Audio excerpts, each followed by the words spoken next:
Hello, everybody, and welcome to the Are You Screening podcast. I am your host, AreYouScreening.com's own Mark Eastman, and with me, as always, is co-host extraordinaire Shane Leonard. Hello.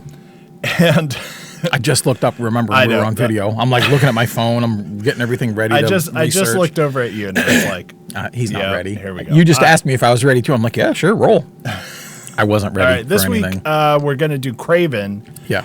And pretty much probably just Kraven. Yeah. And I don't really have a lot of other stuff to go into, but this is going to be kind of the end of not just trying to catch up on everything for the end of the year. Yeah. And as we go forward from now, it's probably going to be at least a few movies, and going into award season, we're going to have to talk about nominations and all the good stuff. All that great stuff. And this is a weird year. I think we were just real briefly talking about this the other day, but this is a super weird year for me when I start to think about not just, specifically the awards and everything, but like lists and what are the big things, because this really seems like a year, and not to say anything bad about anybody's movie, right, or whatever, all of the hopeful Best Picture nominees and all that stuff. This really seems like a year where just the studios agreed to just like take the year off or something. Yeah, that's how it just feels. Go, well, here, this is good, right? Yeah, we don't we don't really have to do that, do we, Todd? I don't. Yeah. It's like there's no like huge pushes for stuff. There's no like, oh, this is the movie. And I feel like, at least to some extent, what happened was we got to like mid-November, and like Megalopolis just tanks as hard as anything can. Nobody, not only does nobody like it, but nobody will even put in the effort to not like it at you. Right. It's like, I mean, imagine all that money and all the names in that movie, and you can hardly even get anybody to bash it. Yeah. Much less like it and think it's this awesome thing, right? But they just kind of like go, I mean, that's not great. I'm flipping through something, and I'm almost positive it was the New York Times. A guy who I didn't recognize, and his name didn't stand out. Like I usually know several of the publications' movie reviewers, and he just said, "Here are the 3 best films of 2024 so far." And I paused. I'm like, "All right, I can do 3." And he goes, "Number 3, Megalopolis." And I went, "All right, now wait a minute." Now, and this is stupid enough.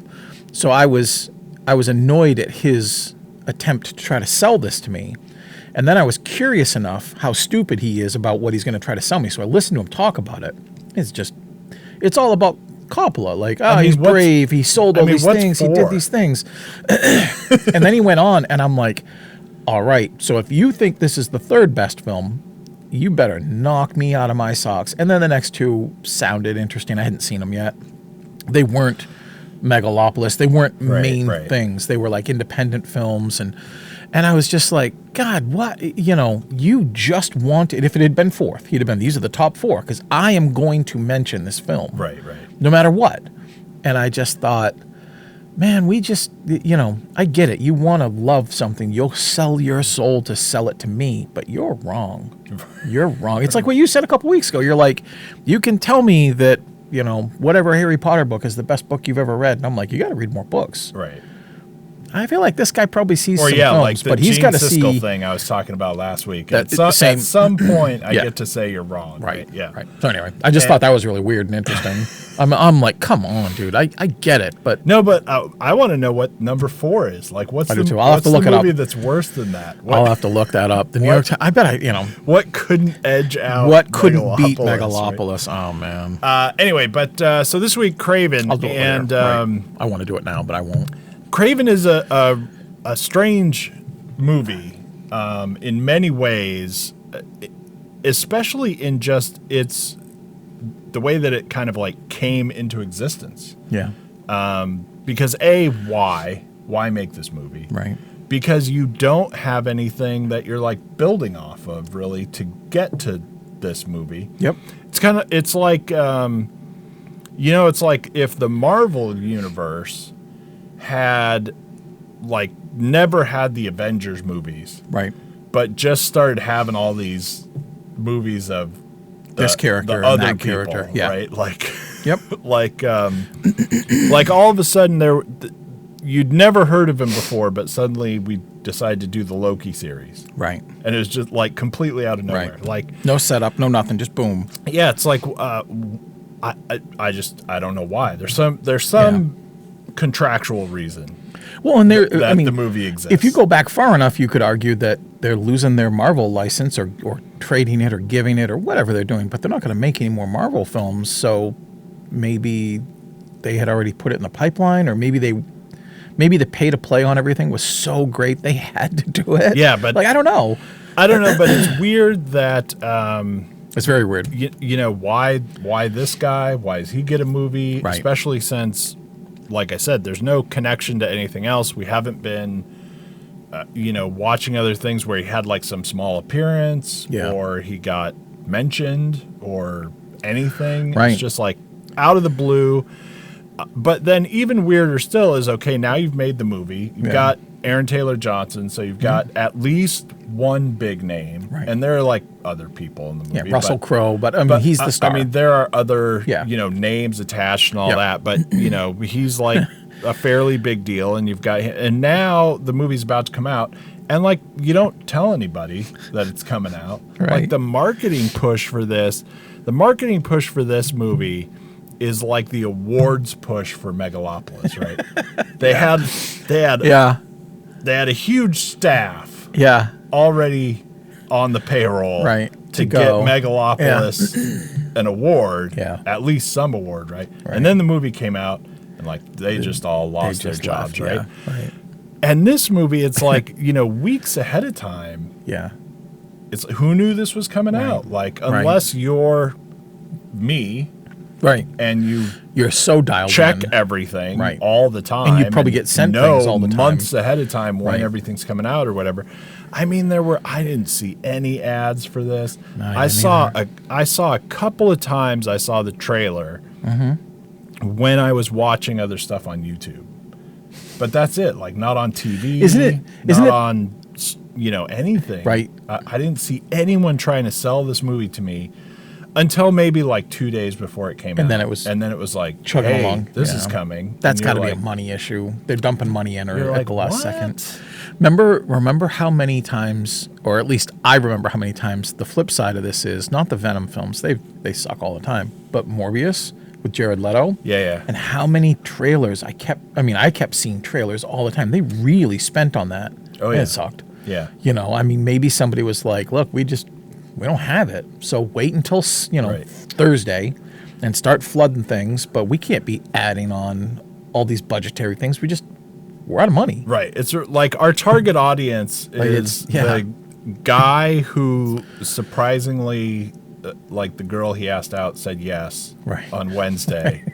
Right. And now he's like, what do I go see? Right. I don't know. It's really weird. That is weird. And not only is it weird in that way, because then once you do go, oh, this is coming out, I'm going to go see all the trailers I can find and find out what's up with this movie. Right. And the trailers for this movie don't tell you anything about what's in store. You have no idea what movie you're going to see, except that Aaron Taylor Johnson is kind of like Animal Man, and he's going to kick everyone's ass. Like, that's all you know. Yeah. It's so weird. And it's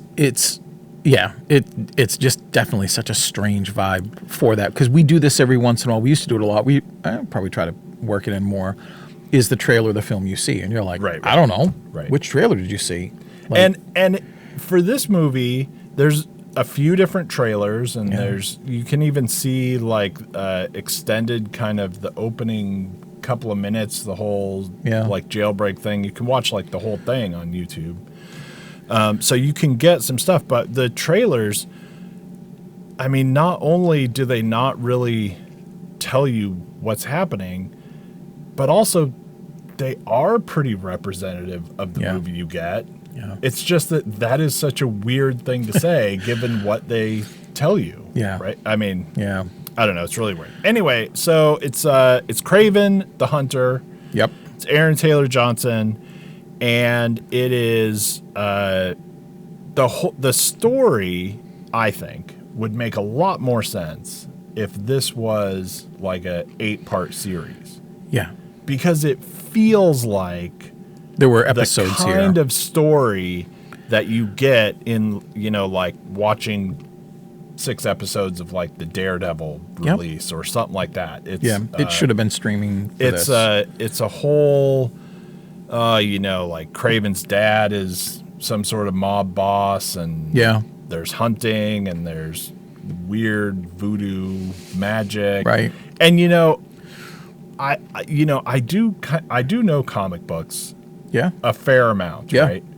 I can't say I was ever real into Spider-Man or anyone remotely connected to him, right? I watch the Saturday morning cartoon. Yeah, right, sure, but so like Kraven is not somebody that I was like super familiar with, but you can only be so into comics and not know who the people are, right? But I didn't really know his origin story. Yeah. And given that, the movie is in a way sadder, I feel like. Right. Because if this is how his origin story is, then that's like the saddest thing I ever heard of in comic books, right? His origin story is like magic. And his origin story in the movie is like, well, there's magic. Mm-hmm. Yep. Wait, what? How is that? That's Savannah, not a story. Savannah magic, happenstance, luck, boom. Crazy. I mean, it's so weird. It's so weird. This is how weird it is. When they're making the movie, they're like, okay, now how are we going to explain his origin, okay? Right. And they're like, okay, so we've got a little vial of magic liquid. Yeah. Now, but how are we going to tell you what that means and what his origin story is? Okay. Well, when the vial is on the screen, that right. We'll then play like some harps. Then we'll this weird things. Music will start happening, and we'll see this. We'll dissolve into like this weird writing and witchcrafty, wizardy, magicy stuff, and it's like you're on like a trip watching, like. The Chocolate Factory. It's almost like you're on an old Disney ride where they haven't quite turned off the insensitivity to stereotypes. Where you've got sort of like I remember all these dumb scenes in films that are 50 years old. Like when Daniel LaRusso asked Miyagi, like, what color belt you goes, and he looks down and he goes, black, and holds my pants up just fine. Right. It's just that kind of thing that you think we've evolved past. You got some black woman who's got an older aunt and she's got voodoo in her mind because they all do, I guess. And she gives her this magic potion and says, you'll know when to use it. And I'm like, right, because I read the cards. What the hell am I watching? I read your cards and I know that it's coming and something's going to happen and you'll know what to do. You'll know what to do. And you're only 7, but you'll know. And you'll magic the lion away from you by staring him down or whatever. It was so hokey. It was just weird that they didn't try. It would have been better if they would have explained it even less. If they had, or more. If she had found this vial, it said like caution, from her don't open, like her witchcrafty grandma was visiting, and she just found it laying out there and pocketed it. And then the next thing you know, she stumbles on the person who's dying, and she's like, "Well, he's gonna die, so I'll try this." And then it heals. That would have been better if there was less explanation. It would have made. I love how sense. We're making a new movie. He's dying, and he hears the ooh, and he reaches into her bag and takes it out and just drinks it. And I'm like, I'm dying. What do I got to lose? Like, I don't know, something. Yeah, like seriously, it's kind of like. At this point, I feel like for this movie and what this movie does, it's like a man and his boy. Right? We're in the movie now, right? We're doing the film. Okay. It's like a man and his boy. Just the dog talks, right? And that's it. There will be Yep. No one will explain anything. Just he happens to drink the vial, and that's all you get. Right. There is no magic. Right. You know, whatever magic it is, I don't know. It's over here, but I'm not going to. But you can't explain stuff like a tiny little bit and just go magic, and we have like a light show. Right. And now follow me over here. Now that's an explanation. Because, it would have been. Because there would be like 100 of him. Right. Right. How has no one ever had this before? Why is everyone around the voodoo aunt not like Black Panther? Exactly. Like whooping everybody. She would have her own little army. It would have been better if they had gone the midichlorian route. I'm not saying better. I'm just saying it would have been better than this dumb thing that they did. The only way this is excusable is if this runtime is 84 minutes. Yeah. If you do something that quick with a story where I'm like, all right, I get it. Superhero origin story. You got bit by a spider. You had radioactive juice go in your eyes. You from another planet and yellow hurts you. Whatever. I get it. I'm on. This film is over 2 hours. They had time. And in essence, they could have made that a whole they could have made that like a story he told somebody that he met or his family and just been like, yeah, and then done a flashback instead of really doing it as part of the film, where it doesn't work at all. Yeah, and then it's not like that's the only time they do it. It's not the only time they do it, because we have to see the little witchcrafty montage, like more than once, and it's ridiculous. Anyway, so we can't just talk about that. Other stuff happens. Anyway, when the movie starts, Aaron Taylor Johnson goes into this Russian prison specifically just to kill this mob boss guy. Yep. It's the first thing that happens in the movie. It's literally the first, and it happens very quickly. It's not spoiling anything, but basically we're just introducing you to the fact that he's superhuman, right? And there's some weird animal connectioniness, right? Which, I mean, you get that kind of right away, and then our, voodoo flashbacks tell you about that as well. But he's like, he's super strong. He's super fast. He can see really far. He's whatever, right? And anyway, so he breaks in and busts this guy out. And then we start to learn that basically his dad is this, completely evil mob boss type guy, but like the Russian mob. Right. And so he leaves. And basically, he dedicates his life to, sidestepping justice and just whacking all the evil people, getting people like his dad out of the way, right? But not his dad, and which leads to this completely corny scene way at the end where he's like, I didn't come after you. Oh yeah, which it's weird because somewhere in here there's like a decent movie, which you would expect because, I mean, this comic character didn't survive to be in lots of comics because everyone thought it was really stupid, right? Right. So there is stories. I don't know how this story relates to the real thing. I imagine it's got some connection at least. But anyway, there is this other version of this movie made by someone who doesn't hate comic books. Yeah. Right. Where by the time we get to that line, it would be kind of interesting. Right. In this movie, it's just almost silly. Right. It's it's almost like watching a weird episode of Serious Scooby-Doo. Yeah. Where it's I could have come after you before, whatever. Right. But anyway, so going through the story of the movie, then it's there's the other mob people, there's other bad guys. He's constantly trying to take out people. He eventually meets back up with the little girl who saved him. Right. Now she's a lawyer. Yeah. We have to put her in harm's way. Right. That whole part of the story gets about 5 minutes out of this insanely long movie. Yeah, of a very long setup that goes nowhere. Right.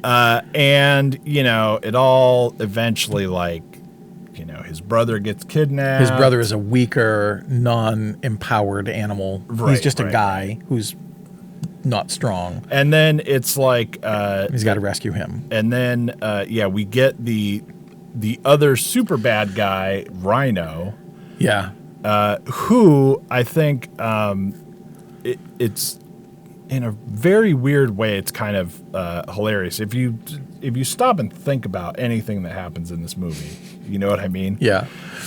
Because he was like on that hunt. Right. He's just this guy who's now another criminal warlord person, and he is like snapping up other rivals and taking them over and this whole thing. And he was like on that hunt, and he's like this little pasty, wimpy guy. But now, hey, it's way later, and now he's running the show. And he is Rhino, and his superpower is that he, you know, was tired of being a wimp. I don't, you know, whatever the hell the story is. And he went to this scientist to get this weird concoction. Yeah. And it turned him into, like, literally Rhino. Like, he turns into, like, a rhino. They try to make it with horn. Yeah, they try to make it sound better. For reasons that are... He's a rhino. Unexplainable. Yeah. But, yeah, his skin gets all super hard, and he's all buff, and he's, like, indestructible or whatever. But he takes this other serum constantly that keeps him from being in that state because he's, like, constantly in pain if he's in that state, apparently. I guess. If he just walks around all day as Rhino, he's in pain. Right. Which I thought was hilarious that we had to explain why he doesn't walk around in that state all the time by saying he'd be in pain. Right. Nothing to do with the fact that he looks like literally a rhino, and that might have its own drawbacks. No. Right. We'll accept the gray skin. It's because I'm in pain, and this keeps me from being. Those horns are no. But the other thing that's I find hilarious about the writing of pulling together this plot, is that he has no positive qualities other than being this rhino guy, right? Right. Wants There's no power. way he's actually in charge of anything. Right. Because the only thing he has is being super strong rhino guy, which he never does. Right. And any one of his people would just shoot him as soon as he wasn't the rhino guy. Right. But like it makes no sense that he would be in charge. Right. Why are people listening to him? Right. But anyway, and then so we get like this. Ultimately, we get this whole battle with him, and it's like, you know, whatever. And pretty much hilarity ensues, just as you would expect that it does, pretty much. And it ends with this weird, I mean, you know, spoiler alert, I guess, even though this is not a spoiler, but it ends with this kind of confrontation with his brother, where it's like this could lead into the next movie, kind of a thing, right? Anyway, so that's what happens. Aaron Taylor Johnson is actually there. I just realized we haven't said ratings or anything. We're like totally babbling about this movie. I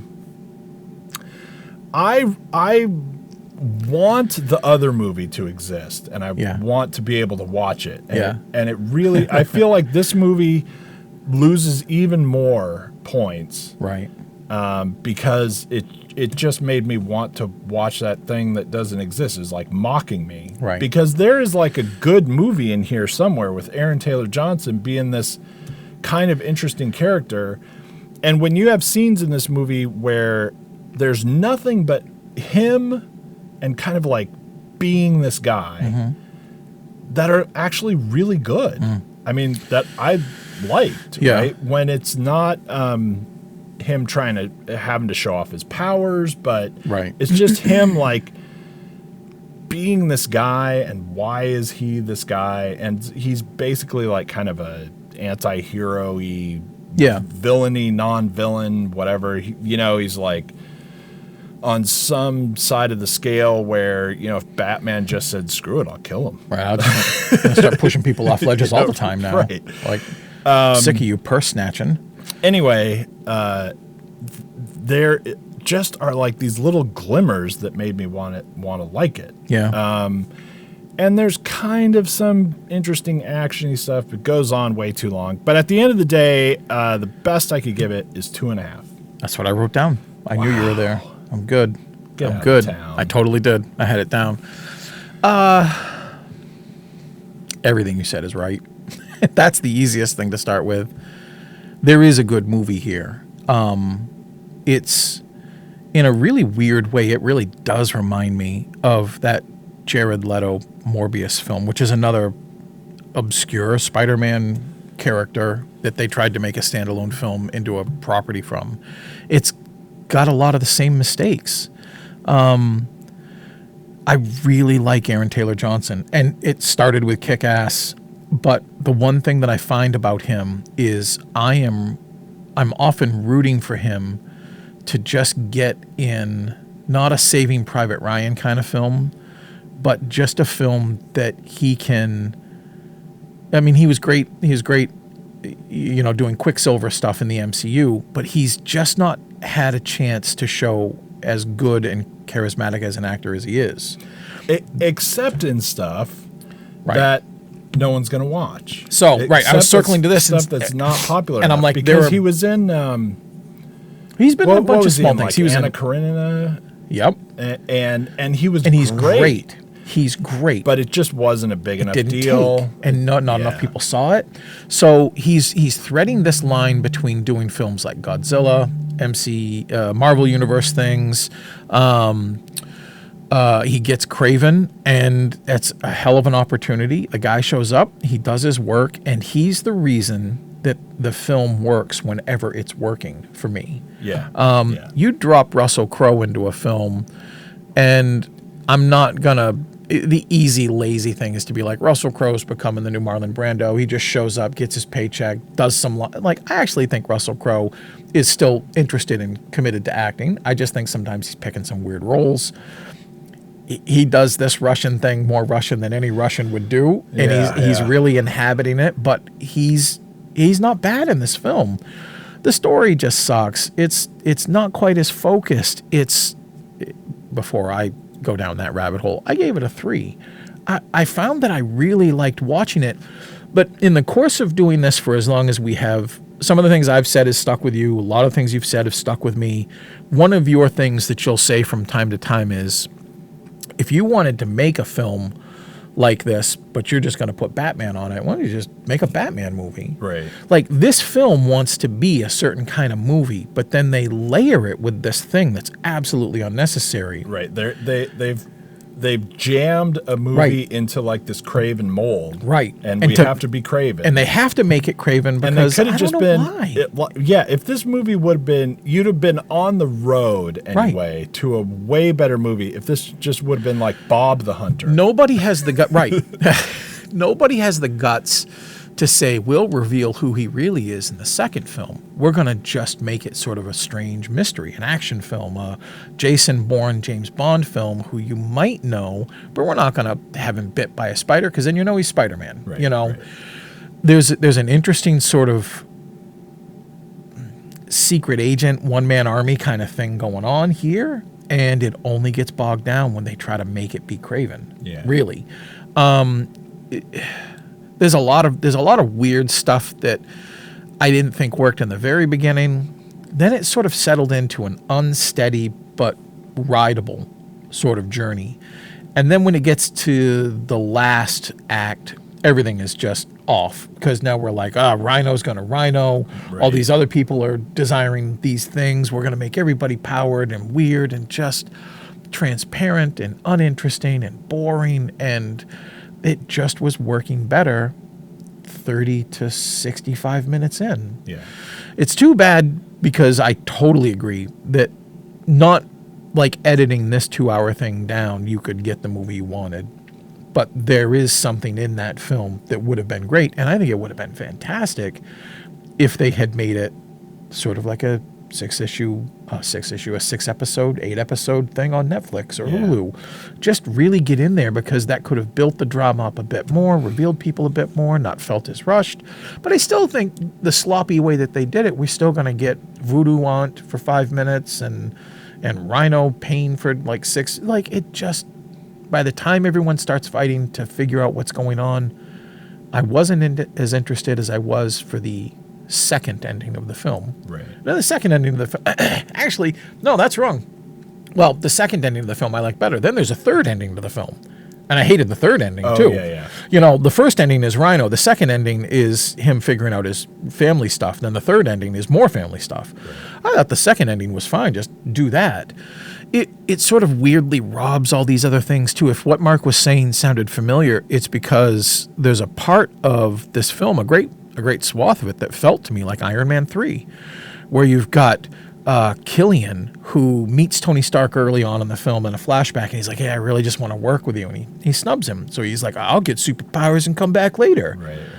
That's Rhino. Like, and it's not just superficially Rhino. Like, there's more to it. Not much more. But it's basically that same story. It just sort of like cribbed a bunch from all these things that didn't really work in their original films. Thought maybe we could spin it better here with no marketing, no attention, needed better editing. And it's frustrating because I liked Aaron Taylor Johnson every frame of it. Yeah. Every frame of it. Yeah, I liked him a lot. And I think that, this would have been like 5 to maybe 6. Yeah. And it would have been a movie where you just go, all right, look, shut up, Mr. Critic Man. I'm just having fun with my action-y, thing. And, fine. It could have been that movie. Except for me, I think 3 things. All of the action is so weirdly like they filmed all these action scenes first 5 years ago. Yeah. And then went, you have to make the story right. Get me to this scene. Yeah. And we have to be having this fight. Yeah. And as you go through the movie, it's like, whatever. This doesn't seem like this is how this would go, or why are we at this scene? It felt like, I can't even remember which one it is, but it's like Fast X or whatever. Right. One of these. Where it's like you had to, hit the jackpot on like 6 different machines to get the random shit that happened to get to the point where we already planned and knew you were going to be there. Right. And right. Yeah. How is just get me there some way that makes sense. Right. You don't have to be a super genius who sees every plot line. You're not Doctor Strange with the time stone. Right. Just get me there. It's so goofy that it sucks a lot of the life out of the action that we do get. Right. And the second thing is you can't make this a movie of this character who really would just kill you. Yeah. And then have a bunch of scenes and I'm like, that's not what he would do. Right. Which is such a really like a weird cliche of television stuff at this point, because there are so many things on TV where they have the character is like, if you're in this situation with the psycho guy or whatever, then you would just kill him. Right. You wouldn't like have a fucking chat with him. Right. Yeah. Like that dude would just be dead and we'll sort it out later. Right. Except that's not what happens. Right. Yeah. And in this movie, it's like, dude, this in the situation we have, I mean, he's trying to rescue his brother now, and there's all these people this is like a killing scenario. Yeah. Right? And it's like this movie should be like 20 minutes shorter just because he would just kill the guy as soon as he possibly could. I totally agree. Anyway, especially the guy who is utterly vulnerable 95% of the time. Right. That's just goofy. And the third thing is all the dialogue in this movie is garbage. Virtually all of the dialogue is garbage. There is so much stuff that happens in this where it is written by somebody who has never heard people talk to each other before. Yeah. The movie is written by someone who's read bad crap, but never actually interacted with people. Right. Or is trying to sell the idea that's how people talk. That's how life should be, or whatever. Like life would be better if people talk like this instead of how they really do, right? But there are so many scenes where people start talking and you go, What? Who And are you they? can't even, I'll say this too, because I think they purposefully did it too. You can't even use the crutch of an Americanized gangster film with Russians. How tropey is that? Where the Russians have broken English to make it sound like they're just like Luddites or cave people. Right. You know, like, you think this bad neighborhood? You know, like that kind of stuff. Like, oh, okay.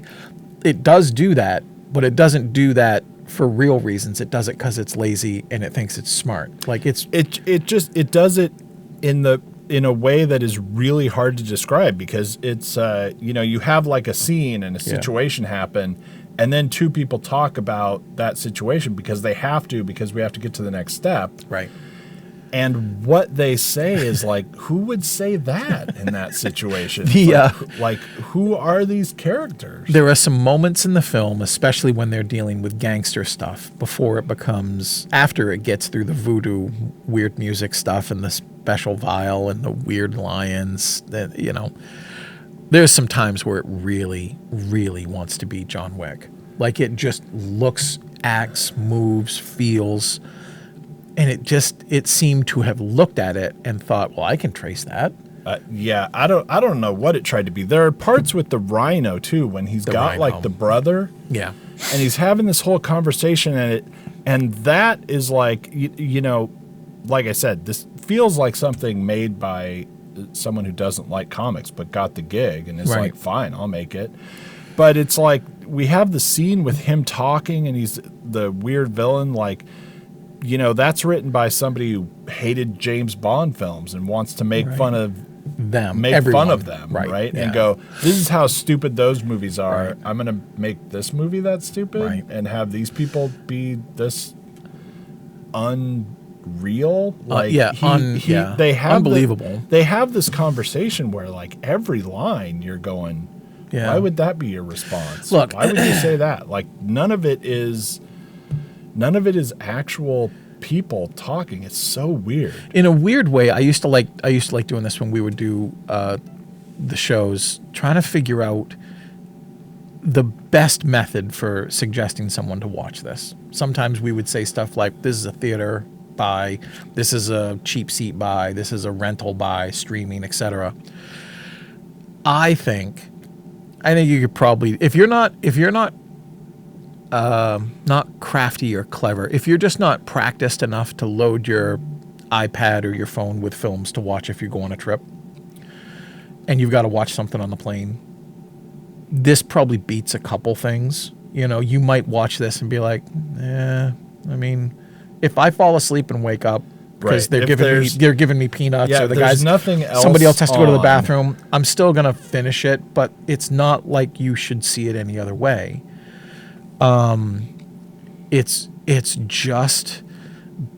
just interesting enough in small ways for me to have given it that 3. I was thinking you were coming in real low.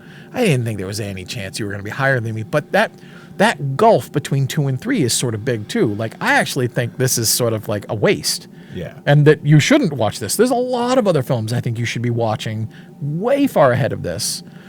But if I have to find a situation for you to watch it, I guess that's probably it. You're traveling, and that's it. I don't know if I have a situation where I would expose someone to this. Oh. Even if there's very limited options. Yeah. This is just such a waste of time. Yeah. And by the time you get to the end of this movie, even if there are parts where it's not that bad.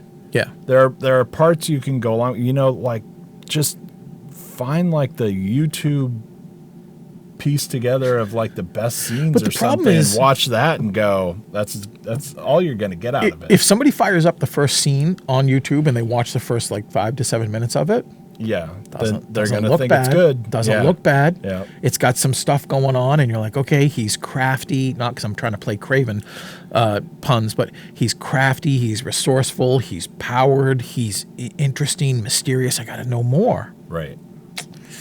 But you never get it. It works. You never get it. It works in a very similar way, since you keep bringing this up. Yeah. It works in a very similar way to the Morbius movie, which I also would never recommend anyone watch because it's awful. It's awful. But it also has you know, a few scenes in it where you're like going, well, come on. That's a cool little... I'll say this. That's a cool, like, 10 minutes or something like that. It's got those bits in it, which is like how you sold the movie, I guess. Because, You had to do something. There are, even in that, which I think is really, really awful, there are, like, these moments where you're like, you know, maybe there is some reason that that's a character and people like him or whatever, right? But you can't... It's not worth watching the movie. We're probably getting close, and we've probably said it all. I guess I'll say this: people forget that the first three Sam Raimi films are from Sony, and that those first 2 Spider-Man films I think are great. I think this movie, and take this with the grain of salt, this will be the last thing I say. I think it's better than Madam Web. I think it's better than Morbius, and I think it's better than all 3 Venom films.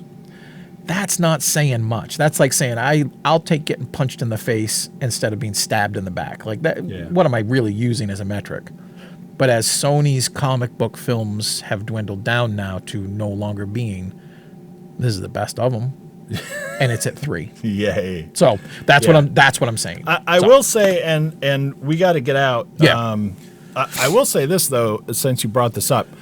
I mean, like, don't see this movie, but also, as we said, there are fun, action-y bits to it. Aaron Taylor Johnson is good in it. He's good. And I say, I will agree with you on all of that stuff, except, you know, I didn't hate Madam Web.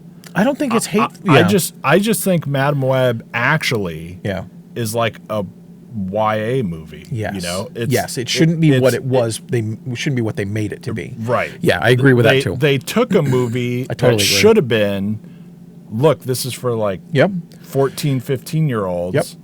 And somebody was like, nah, let's package it paste different. all this other crap on it. That was a mistake too. Add a few scenes or whatever. But I didn't think that movie was that bad. I think it's just you have to give it a break. You know, it's like you know, criticizing children's movies at some point, right? It's like, this movie's made for 8-year-olds. I'm going to really trash it. I'm going to tell you why, as an adult, it doesn't work. And be like, really? Okay. Yeah. So anyway. All right. So that's it. That's it for this week. Don't go see this movie.